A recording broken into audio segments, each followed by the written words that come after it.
ఏనుగులు పంట పొలాలపై స్వైర విహారం చేశాయి. నాయకనేరి అటవీ ప్రాంతంలోని గోబిధోని కుంట ఫారెస్ట్ నుంచి బోయచినపల్లి సమీపంలోని పంట పొలాల్లోకి 10 ఏనుగులు ప్రవేశించి పంట పొలాలను తీవ్రంగా నాశనం చేశాయి. అడవిని ఆనుకునే ఉన్న హనుమంత గౌడు, మురళి అనే రైతులను వారికి చెందిన మామిడి చెట్లను విచక్షణారహితంగా ధ్వంసం చేశాయి. అలాగే అరటి, కొబ్బరి చెట్లను సైతం తొక్కేశాయి. స్వీట్ కార్న్, క్యాలీఫ్లవర్, బొప్పాయి పంటలను ధ్వంసం చేశాయి. తమ కళ్ల ముందే చేతికొచ్చిన పంటలు నాశనం కావడంతో అన్నదాతలు బోరున వినిపిస్తున్నారు. దాదాపు 2 లక్షలకు పైగా పంట నష్టం జరిగిందని చెబుతున్నారు. అటవీ శాఖ అధికారులు ఏనుగులు పంట పొలాల్లోనికి రానివ్వకుండా కట్టుదిట్టమైన చర్యలు తీసుకోవాలని రైతులు కోరుతున్నారు.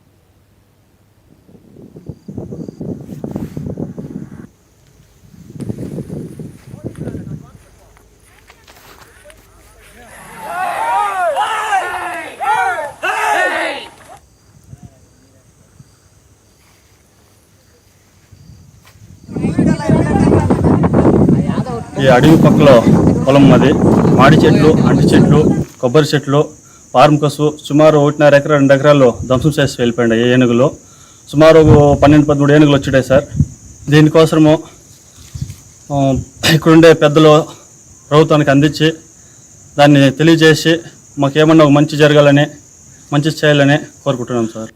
ఏనుగుల పైగా ఉంటుంది సార్. మాకు మేము తరహాగా చేసుకునే పంట అరటి తోట, మామిడి చెట్లు, టెంక కొబ్బరి చెట్లు ఉన్నాయి సార్. మేము సాగు చేసుకుంటూ ఉన్నాము సార్. మేము ఇంతకుముందు కుప్పం రేంజు, పంద్యాలమడుగు బీట్ నుంచి కూడా తక్కువగా ఇప్పుడు ఎక్కువ అయింది సార్.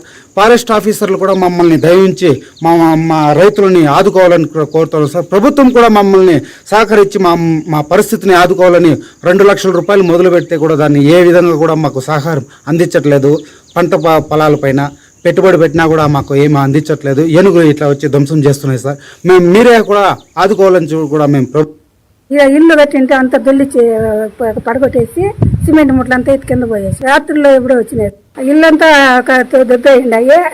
సిమెంట్ ముట్లంతా అయితే కిందకి వేసి కింద ఇచ్చేసినారు. ఈ పక్క ఏనుగులు వచ్చాయి. అక్కడి నుండి వచ్చి మొత్తం పోళ్ళు పంటలంతా ధ్వంసం చేసినాయి. ఫారెస్ట్ అధికారులు పట్టించుకోవటం లేదు. అట్లా పట్టించుకోవాలంటే సీఎం జగన్మోహన్ రెడ్డి గారికి వినతి పత్రం పంపించాల్సి వస్తుంది. అటవీ అధికారులు వాటి గురించి పట్టించుకోవాల్సిందిగా కోరుకుంటున్నాం. మాజీ మంత్రి హరీష్ రావు